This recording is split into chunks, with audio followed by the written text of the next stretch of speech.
அஸ்ஸலாமு அலைக்கும் வரஹமத்துல்லாஹி வபரகாத்துஹு. நாங்கள் இன்றைக்கி நல்ல முட்டை குருமான்னு செய்கிற எப்படின்னு பார்க்கலாம். ஒரு பெரிய வெங்காயம் எடுத்தாச்சு, ஒரு 3 பச்சை மிளகாய், கொஞ்சம் கைப்பிடி அளவு கறி லீஃப் எடுத்து நல்லா பிளண்ட் பண்ணி எடுத்துக்கலாம். அது 3ஐயும். அதுக்கப்புறம் 2 முட்டை எடுத்தாச்சு, பிளண்ட் பண்ணினதை அப்படியே வச்சுட்டு நல்லா ஒரு ஃப்ரைங் பேனை ஒரு லோ ஹீட்டில் நல்லா ஹீட் பண்ண வச்சுட்டு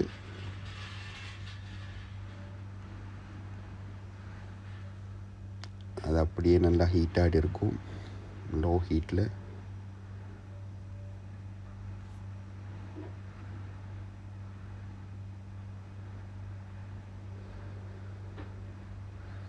அதுக்கப்புறம் நம்ம கொஞ்சம் சில்லி பவுடர், கொத்தமல்லி, உப்பு அதெல்லாம் எடுத்தாச்சு. 2 முட்டையை நம்ம பிளண்ட் பண்ணினதில் அப்படியே நல்லா மிக்ஸ் பண்ணிக்கலாம். மிக்ஸ் பண்ணினதுக்கப்புறம் நம்ம எடுத்த மிளகாத்தூள், கொத்தமல்லி, சில்லி அது 3ஐயும் போட்டு நல்லா மிக்ஸ் பண்ணிவிட்டு அது அப்படியே நல்லா கொஞ்சம் மிக்ஸ் பண்ணியாச்சு. மிக்ஸ் பண்ணினதுக்கப்புறம் அப்படி நல்லா மிக்ஸ் பண்ணியாச்சு.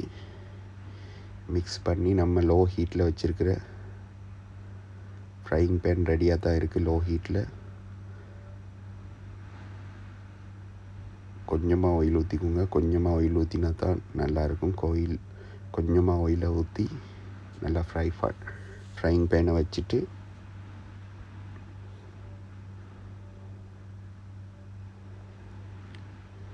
அதில் அப்படியே நம்ம மிக்ஸ் பண்ணின அந்த முட்டை குருமாடை இது அப்படியே ப்ளேஸ் பண்ணினதுக்கப்புறம் அது நல்ல பச்சை வாசம் இருக்கும்.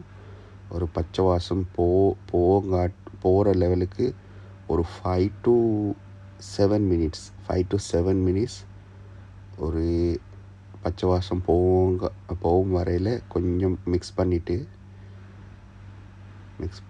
கொஞ்சம் பச்சை வாசம் போகாட்டும் அப்படியே ஒரு கவர் உண்டால் கொஞ்சம் நேற்றுக்கு அப்படி க்ளோஸ் பண்ணி வச்சுட்டு அதுக்கப்புறம்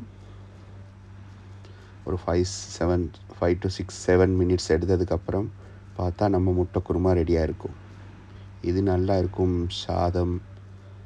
சாதத்தை போட்டு சாப்பிட்றதுக்கு அந்த பச்சை மிளகாயோட வாசனையோடு நல்லா இருக்கும்.